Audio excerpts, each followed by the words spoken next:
Olá, pessoal. Sejam bem-vindos ao segundo CIT, Congresso Internacional de Tecnologia na Educação do Unisalesiano. Eu sou a Monique Bueno, analista de comunicação aqui da instituição, e hoje eu trago para conversar no nosso congresso o Joca Maluli, que é uma pessoa conectada a todo esse universo que a gente está mostrando para vocês, né? O Joca tem uma extensa história dentro dessa área, dentro da tecnologia, da comunicação, e que pode instigar vocês sobre o assunto. Seja bem-vindo, Joca. Monique, é um prazer estar aqui fazendo parte desse Congresso Internacional de Tecnologia na Educação. Uma vez que a educação é fundamental para a transformação da vida das pessoas, e com a vinda da tecnologia, né, com a evolução da tecnologia lá atrás, com a chegada do telefone, depois do rádio, televisão, e aí agora a internet, redes sociais, enfim, tudo isso faz com que as pessoas estejam muito mais conectadas e no ano oportuno, né? Depois da pandemia, a gente viu o quanto nós estamos, na verdade, ao mesmo tempo que conectados, mas também ainda buscando aprimoramento, né? E cada vez mais buscando acessibilidade. Hoje o Brasil, né, que é uma potência do agro, está discutindo aí a vinda do 5G. Então, tem um universo de oportunidades, mas também um universo de debates que a gente pode fazer em torno da tecnologia para o uso na educação. Eu que tenho 34 anos, né, me lembro como se fosse ontem o meu primeiro aparelho de celular, quando a gente teve a nossa primeira conexão na internet, que era de escada, e cada vez mais tudo muito rápido, né? Isso faz com que as pessoas que estão ligadas na educação dos homens e das mulheres de hoje, como é o caso do Unisalesiano, tenha que ficar muito atento nas tendências, para que possa trazer essas tecnologias para a educação e de que forma nós estamos transformando o nosso mundo de uma forma positiva para a construção de um mundo mais justo, para a construção de um mundo mais igual em termos de oportunidade, né? Porque ao mesmo tempo que a tecnologia ela faz com que as pessoas não precisem sair da sua casa para ter acesso a conteúdos, podem ter uma formação à distância, podem visitar um museu sem sair da sua casa, podem trabalhar da sua casa no Brasil ganhando em euro ou em dólar. Também ainda existe, como tudo no Brasil, a desigualdade de acesso, né? Por exemplo, quando você compara bairros de classe média alta, que tem mais acesso à banda larga, que tem mais acesso à internet de alta velocidade, e bairros de periferia, alguns ainda não têm nem sequer acesso à internet. Então, todo esse debate, ele vem para a gente de forma a abrir a nossa mente, né? De que forma nós estamos construindo o mundo e o que nós podemos fazer, né? Joca, isso você, então, todo esse entendimento você teve nessa sua trajetória, nessa sua educacional, né? Conta um pouquinho pra gente como que despertou em você, então, a vontade de seguir nessa área, né? De partir pelo caminho da tecnologia, da comunicação. Bom, primeiro, só para me apresentar, né, para as pessoas que estão nos acompanhando, eu tenho 34 anos, sou formado em publicidade e propaganda. Depois me apaixonei pela comunicação, e o mais interessante, quando eu era ainda um menino, né, jovem, com 12, 13 anos, eu era super tímido, não gostava de ouvir minha voz, não gostava de me assistir no vídeo, mas eu acho que é justamente o desafio que faz com que você se comprometa e faz com que, inclusive, fique como um testemunho de motivação para as pessoas, né? Porque tudo aquilo que te desafia faz com que você busque se aprimorar naquele assunto. Então, eu fiz faculdade de publicidade e propaganda, né, entre 2005 e 2008, no momento que ainda o consumo era um outro perfil, porque existem tendências, né, de consumo. Hoje fala-se muito sobre o consumo sustentável e tudo mais. Fiz publicidade, fiz minha pós-graduação em jornalismo, porque eu sempre fui do rádio, da TV, e sempre gostei muito, depois que eu iniciei minha faculdade, né? E depois eu trabalhei com rádio e televisão, e depois com eventos, e daí as redes sociais vieram agregar. Então, assim, para mim, a minha formação foi fundamental. Eu que tive oportunidade, né? Eu me formei muito cedo, com 20 anos eu já tinha terminado o ensino superior, e para mim, as oportunidades que eu tive foram essenciais na formação do homem que eu sou hoje e do profissional que eu sou hoje. Mas principalmente dos valores que eu tenho comigo em termos de como cidadão. Então eu penso que nós precisamos ter um debate muito a fundo da responsabilidade que todos nós temos. Porque assim, por exemplo, antigamente o objetivo das empresas era ter lucro. Sim. Depois era ter lucro e dar qualidade de vida para os seus colaboradores. E agora, nesse terceiro momento, que é o que a gente fala muito sobre o ESG, né? Que é esse cuidado de governança, cuidado com o meio ambiente, cuidado social, as empresas precisam ter lucro, dar qualidade de vida para os seus colaboradores, mas elas precisam ter um papel ativo na sociedade na qual elas estão. E aí a tecnologia vem de mãos dadas, porque eu acredito que a educação, ela não é só a educação que forma um bom profissional. Um jornalista como você, um publicitário como eu, que sabe fazer uma campanha publicitária ou que sabe redigir um texto jornalístico. Eu acho que a formação, ela vem muito desse senso de cidadão, desse senso de homens e mulheres que são bem-sucedidos, mas que sabem que o verdadeiro valor não está nem no seu diploma, não está na fortuna que você construiu, mas está, e eu sou super a favor, as pessoas têm que ser livres para construir a sua vida, para ter a sua formação, para construir os seus negócios, mas eu acho que o mais importante está um pouquinho embaixo, que é justamente esse senso de construção de um mundo melhor. Né? Porque nós precisamos nós precisamos nos concentrar em sermos boas pessoas, e o que é bom para mim talvez não é o que é bom para você. A gente tem que seguir esse instinto, né? Esse Espírito Santo que vem dentro da gente, aqueles valores que a gente aprende dentro de casa, com a nossa família, que a minha família teve um papel muito importante na minha formação. Até para ter um pano de fundo, assim, um pouco antes da minha história. Sim, a sua família é bem conhecida na cidade, né? Muito conhecida, deixou história. Deixou né? história, mas o meu avô, o Dr. Jorge Maluri Neto, ele fez a vida dele sempre baseado na educação. Ele saiu do nada, ele fez faculdade de medicina, ele não tinha dinheiro nem para comer. Ele era uma pessoa que vendia resumos da faculdade para os alunos, para os colegas, para ele poder fazer um dinheiro extra para pagar a alimentação e a moradia dele. Então ele sempre exigiu muito da gente educação, porque ele falava assim, olha, a única coisa que ninguém tira de você é o seu conhecimento. E ele, por incrível que pareça, ele foi o líder da chegada da tecnologia no Brasil nos anos 2000. Ele era o presidente da Comissão de Ciência e Tecnologia no Congresso Nacional, quando estava aquele debate sobre a vinda da internet, sobre a vinda da telecomunicação móvel, quando o celular chegou. Então, a minha família tem ligada, uma base, né? na educação e também no comprometimento das tecnologias que vão chegando. Isso é muito legal, porque eu também estou observando. Nós temos hoje no Brasil, além da desigualdade de acesso à internet, nós temos o debate do 5G. A tendência do mundo é estar conectada. Não somos só nós que estaremos conectados. Todos os objetos que nós temos na nossa casa estarão conectados. Ô, João, que você tá por dentro desse assunto do 5G. É possível? A gente vai conseguir trazer, manter? Qual que é a sua opinião em relação a isso? Sem sombra de dúvidas, mas para isso nós precisamos de pessoas comprometidas em defender que esse acesso do 5G chegue logo. E nós temos no Brasil dois aspectos. Primeiro, que o Brasil tem uma vocação para o agronegócio muito forte. E o agronegócio, ele traz com ele esses dois aspectos de educação e tecnologia. Por quê? Na cidade de Araçatuba, por exemplo, nós temos uma startup que começou há 10 anos atrás, pequenininha. Hoje é uma empresa que vale R$1 bilhão e é uma empresa que agregou valor com dois pilares. Educação, porque eles geraram conhecimento, que é informação, que hoje o que tem de mais valioso no mundo é a tecnologia da informação. É você ter propriedade dos dados. E é isso que o 5G nos equipamentos vai nos dar. Que é a Soniftec, que é uma empresa de soluções de tecnologia para o agronegócio. Então nós temos que debater, nós temos que ter o 5G urgente, principalmente no interior do estado de São Paulo. E muita gente antes falava, nossa, para que a tecnologia no campo? Não vai servir para nada. Né? A gente já escutou pessoas falando isso. Não precisa no campo. E outra, aquele aluno lá do Nordeste, lá nos confins do Maranhão, que não tem acesso à tecnologia, não consegue estudar. Não é isso? Com certeza, mas quando você debate por que a gente precisa de tecnologia no campo, é muito simples. Hoje existe um debate fortíssimo sobre alimentos orgânicos, sobre sustentabilidade. Então, quando você fala em tecnologia no agronegócio, você está falando em uma máquina, um robô que se chama, por exemplo, Alice, que é um robô produzido em Araçatuba, que é um robô que traz tecnologia para o agronegócio de tal forma que ele trabalha 24 horas fazendo um mapeamento 3D do solo e ele só emite os defensivos agrícolas onde exatamente é necessário. Então não tem desperdício.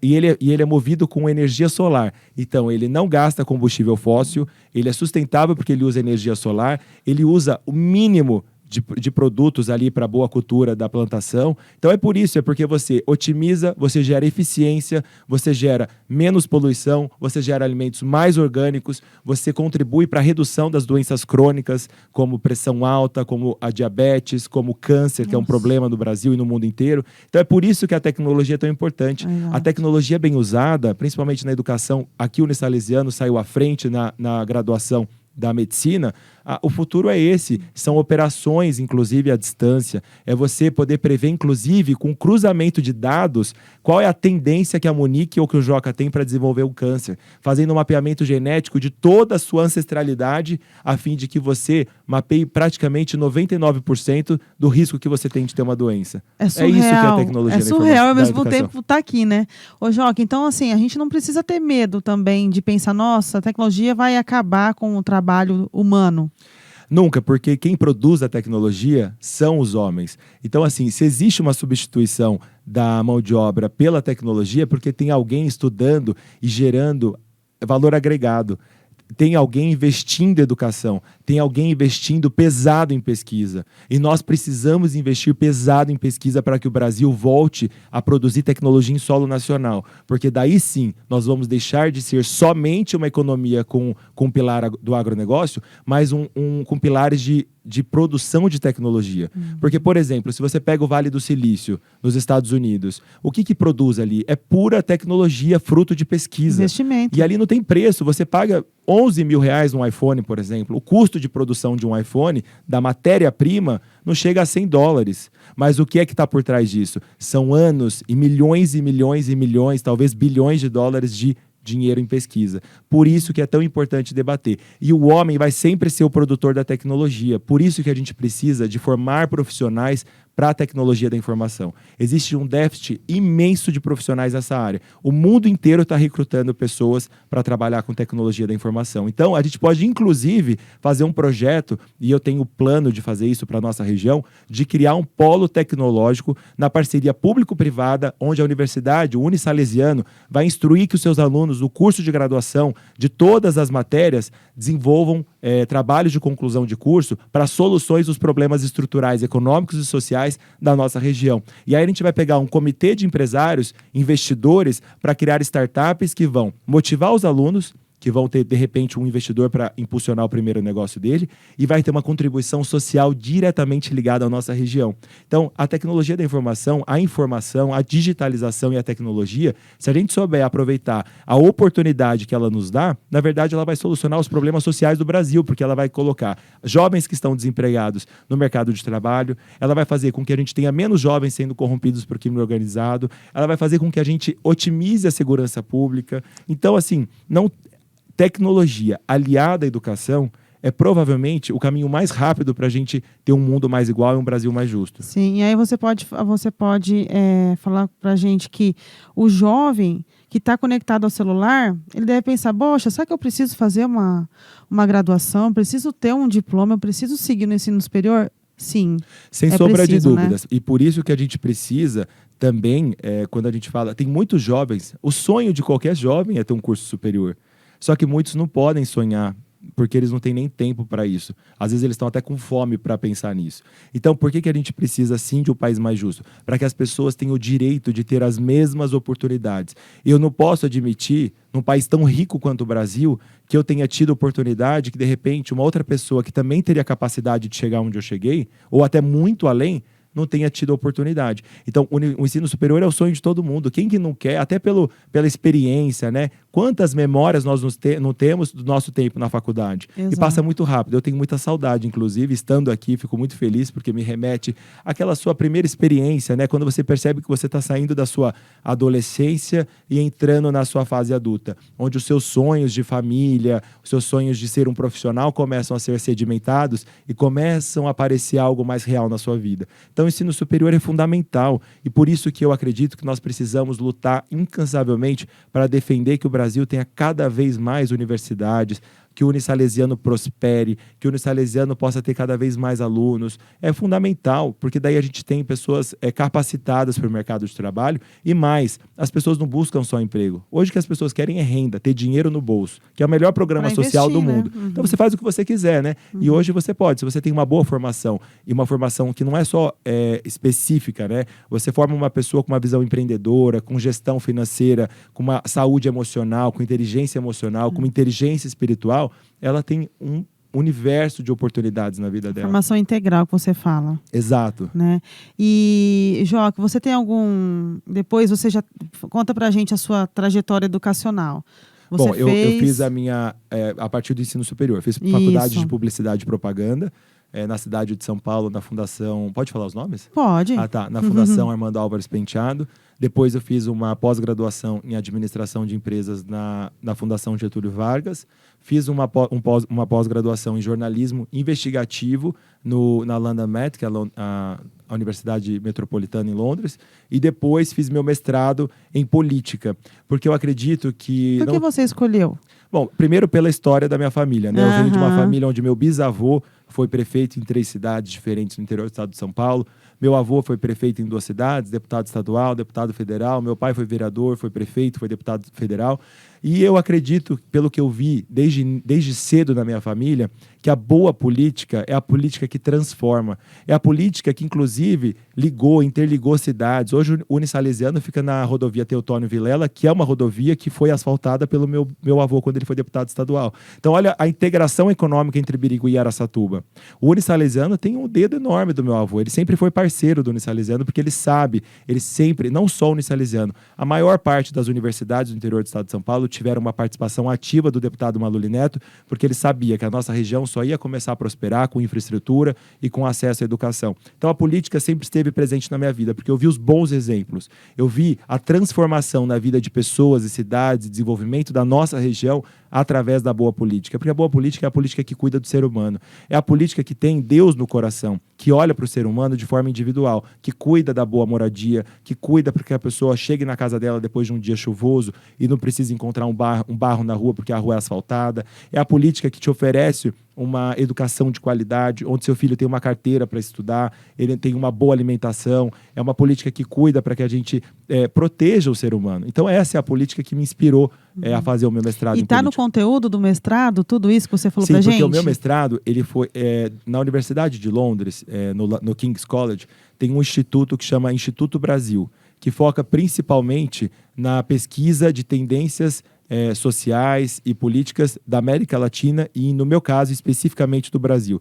E durante a minha graduação no mestrado, a minha pesquisa foi toda voltada principalmente para a tendência de que o estado de São Paulo e o Brasil ele começava a sair da região costeira, São Paulo, para vir para o interior. O interior é uma coluna vertebral importantíssima do Brasil. O interior do estado de São Paulo, Mato Grosso do Sul, o Centro-Oeste. Então eu já identifiquei isso lá em 2012, que aqui seria sim o celeiro das tendências, das ideias, e por isso a gente precisa debater sim o futuro do interior do estado de São Paulo, o futuro do estado, o futuro do país, porque nós temos ainda um país jovem, né, de 200 anos de independência, mas um país com oportunidade de se transformar de verdade, e eu falo isso do fundo do meu coração, num país de primeiro mundo, um país que dá igualdade para as pessoas.